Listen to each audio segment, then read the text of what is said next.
welcome back to a completely empty room. Everything is out of here. The Centurion's gone, the TI-99 train is gone, everything on the shelves behind me, it's all gone. And there's a very good reason for that, and that is that this room is not actually a studio, it is the guest bedroom. The giant cabinet that you always see in the background of my photos, that's actually a Murphy bed that folds down, so that way the guests that come visit have a place to stay. Now, when I started the YouTube channel about 2 years ago, it was at the height of the pandemic, and well, we didn't actually have any guests coming out here, so I kind of overthrew the room. But we're starting to approach a point where people are coming to visit the ranch again, and it would be nice if I could give them the guest bedroom, because with the Centurion in here, there wasn't enough space to pull that Murphy bed down. So I had to take the door off of the hinges, I had to take the Centurion apart, slip it out of the door, stash it somewhere, and then bring it back in.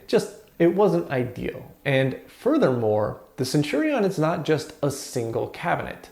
I want to build the Centurion out to be this kind of top spec, massive, money no option in 1983 business machine, which means that we have the main chassis, then we'll have a sub chassis with 2 drives in it, and we have the printer. And all 3 of those are most definitely not going to fit in this room. And it gets even worse because I also have the counterfeit chassis that I really want to build up. And well, the counterfeit chassis and the sub chassis and the drives and my second terminal, it's all just been kind of sitting out in the garage languishing. The bugs have been really attacking it, and I've just kind of felt awful because I didn't have a place for it. So that's what the point of this episode is. It was to build that place for it. Now, where am I going to build that place? I don't have a whole lot of money. As a matter of fact, I'm selling a car to fund this whole project. And well, in the garage, we have a little office. Now, that office is not very big. It's about 11 feet by 11 feet. And if you compare that to this room, it's roughly the same size. This room is about 10.5 feet by 10.5 feet.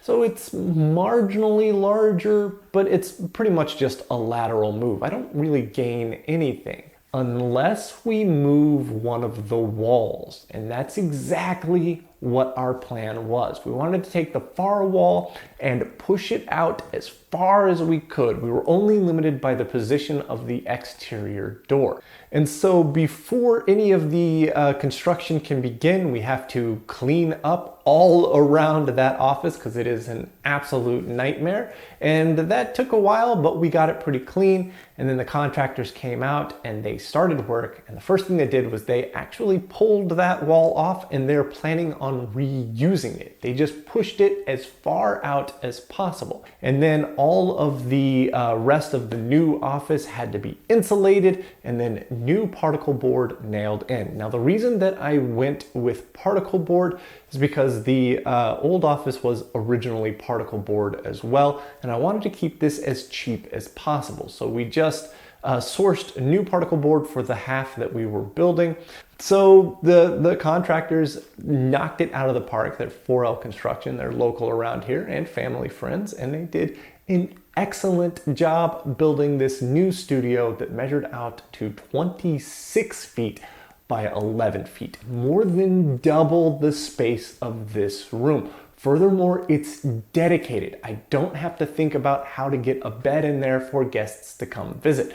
It's also fully insulated. As a matter of fact, it's double insulated because it's an insulated room inside of an insulated garage. And then I just had a little white room with nothing in it. And that came the next hard part. How was I going to organize all of my projects in this room? Because I wanted everything to be easily accessible and plugged in and usable, which means that this is not just storage. Also, it's the new space where we're gonna film everything, so it has to be open enough to film in. And so I came up with a bit of a game plan, and well, I think you guys are gonna like it. So let's walk out to the garage, and I wanna show you guys the new space.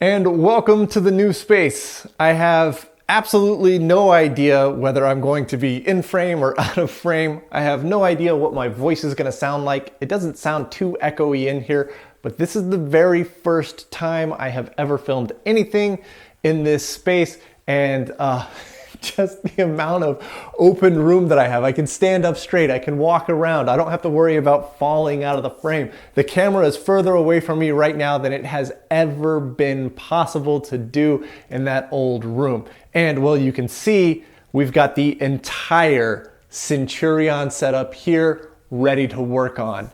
The main cabinet here is very nearly complete. The only things that we have to change is that we've got to put the 8-inch floppy drive. It's going to go right up here, as well as the Finch drive, if the Finch drive ever gets working, because the previous episode on it was a little bit exciting. But it'll also go right up here as well. So we'll have Finch, floppy, Hawk, all on our main Centurion system here. But the new room offers me clean space to keep the printer, which is going to need a full restoration. It's next on the list, as well as the second cabinet, which has right now the Phoenix and another Hawk drive sitting in it. So we have the perfect space for our Centurion system.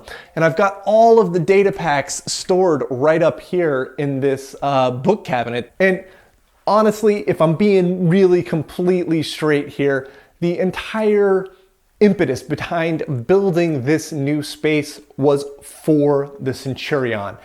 I'm sure, like many of you guys out there, that you have a forever computer or a forever machine, something that you have found that you have just fallen so much in love with that you're going to keep it as long as is humanly possible. And for me, my forever machine is the Centurion, and it needed a space to do it justice, and that is this space. Now, there is a lot more going on in this room, and well, there is a ton of projects to talk about. So what I want to do is just give you guys a quick rundown on all of the different stuff that we have set up in here, all of the different projects that are in the hopper, and you guys can tell me what you're most excited to see. Maybe I'll move that project up the list a little bit. So, well, you've already seen the Centurion behind me, but right over here is the TI-99. Let's zoom in on it because we have some really exciting stuff for it too. This is my TI-99 4A setup. It actually continues all the way back to here. The sidecar train on this thing is ridiculous, but this is not an unfamiliar system for the channel. The last time that we saw it, I had swapped in this Black Alps keyboard, and we confirmed that the RS-232 interface was working by hooking this whole thing up as a terminal for the Centurion. But there have been some recent acquisitions that I'm really excited about. Up to now, I've been using a Sanyo monitor, but this is not that. This is a Texas Instruments color monitor. It is the proper monitor for a TI-99-4 setup. Now, notice I said TI-99-4 and not 4A. This is a 4A, but a TI-99-4 has been on my bucket list for a while, and well, boom, check that out. A genuine, real TI-99-4. Now, both the 99-4 and the color monitor I acquired from a friend of mine, David. He went out to West Texas and picked up a massive collection of TI stuff from an avid collector out there. And among that collection was that monitor and this 99-4. And I managed to talk him out of them.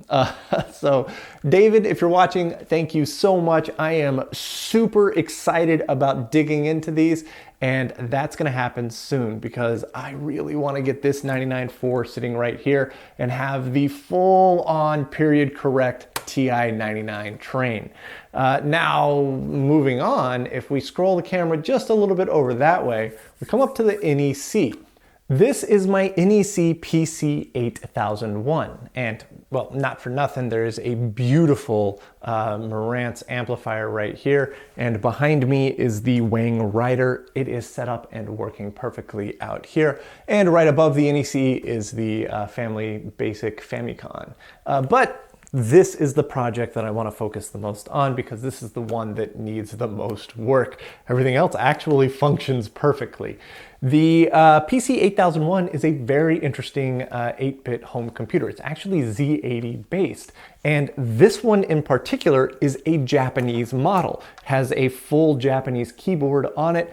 I picked this up when in 2020, or maybe late 2019, right before the pandemic, when I was there on a business trip. I was hanging out in Tokyo, found my way into Akihabara, and went to a shop called Beep Akihabara, and I picked this machine up for about 3,500 yen, which is about $30, which was an absolute steal.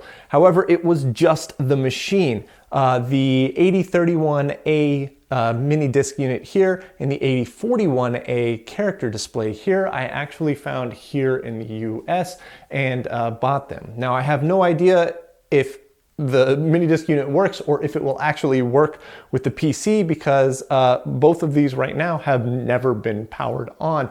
The PC-8001 itself has some massive rework done on the inside. Somebody made a modification to it and it actually needs a custom cable to go from the monochrome output on the back up to the character display up here. But the character display does work. I've had it plugged into both the TI-99 and the Famicom Family Basic setup up here, and it works beautiful, and it is a fantastic CRT, extremely legible. I'm convinced that you could do 80 characters on this with no problems whatsoever. And well, we just gotta get the PC-8001 going. So that is a project I am very excited about, but it's not the last project in here that needs doing. This is the second bookshelf in the room, and it's kind of a smorgasbord of just stuff that I didn't really know where to put. The HP 200 CD wide range oscillator is sitting right here. And then right next to it are two projects that I really desperately need to get into. We have two vacuum tube voltmeters. One is a DC and one is an AC voltmeter. And both of these should work relatively easily. They just need a little bit of cleanup. First things, I want to paint the cases to this same olive drab color so it matches the 200 CD and the 521A and the 150A oscilloscope. Also, this one has a cracked glass, so that's going to have to be replaced. And this one has a destroyed front face here, so we're gonna have to remake that one. But the insides of these look relatively clean. They just need maybe some bumblebee capacitors replaced, and they should be up and going with minimal effort. On here as well is a boatload of vacuum tubes. Again, I didn't really know where to store these, so for right now they're just sitting down here. And in case you're curious what these bags of tubes here that fill up half of a shelf, that's all 6AU6s. I did a count the other day and I have about 1,400 of these things. So got a lot of 6AU6s. And speaking of 6AU6s, what we're going to use them on is the vacuum tube computer, which is on the opposite wall. The vacuum tube computer has been kind of put on hold because it's so big I haven't had a good place to put it. Every time I want to do something with it, I have to clean out the table and then I have to kind of set it up in this precarious setup. Well, we've fixed that now. It's still gonna be huge, but it's not very wide, so it works perfectly being mounted to the wall. And I had been avoiding this up until this point because I didn't have a good wall to mount it on. Now I have a good wall to mount it on. So this is the processor. Below that will be the memory, which is what we've been building up to now. And I've got about 6 or 7 boards that I'm ready to bolt to this and then get it connected up to the processor so we can start testing things out. And then I can finish building out the memory. And then behind me in these open spaces here is going to go, probably up here will be program control. So that's going to be magnetic tape. So that we can have stored programs on there executing it. And then down here will be input output. So this will hopefully connect up to a teletype. And that teletype just so happens to be right next to another project, the Spanish Eyes pinball machine. And welcome to the opposite end of the room. This end is a little harder to film on because we've got some windows here and I don't have any blinds for them yet. So today's a little overcast, so it's not too bad, but on particularly sunny days, the sun is gonna wash out the camera. So we're gonna have to get some blinds for that and fix that. But we're not here to talk about blinds, we're here to talk about projects. And right next to me are two pinball machines. This is a Merry Widow. We've had this since before I was born. It's practically a family member at this point. It is a wonderful pinball machine and it works beautifully well. This next to it is a Williams Spanish Eyes. It is, I think, a gorgeous design for a pinball machine. It is a single player versus the 4-player of the Merry Widow, and it has some problems that we're still going through and trying to fix. So this is a project that needs a bit more work. And then on my right here, we have a couple more projects. We have this beautiful ADM3A terminal sitting atop something that we're going to talk about later. But the ADM3A has cataracts, which needs some serious repairs going on, but it is complete. So that is a project I'm very excited about. And then finally, we have the counterfeit Centurion. It is finally inside and safe where it should have been all along, and it's gonna get the care and love it deserves, and it's gonna come back to life with a single hock, a card cage full of cards, and I think this Centurion branded terminal is going to stay with the machine because, well, that just feels proper. Even though it's a counterfeit machine, it is a Centurion. And well, my new space here has actually been designed with that machine in mind. That is its place. That place is not reserved for anything else. So that machine is going to get the love it absolutely deserves. And it's going to get it right here in my new office that I could not be happier with. I absolutely love this space. So I want to thank you guys so much for watching. And every episode from here on out is going to be filmed right in here. And for all of those episodes, I hope to see you there.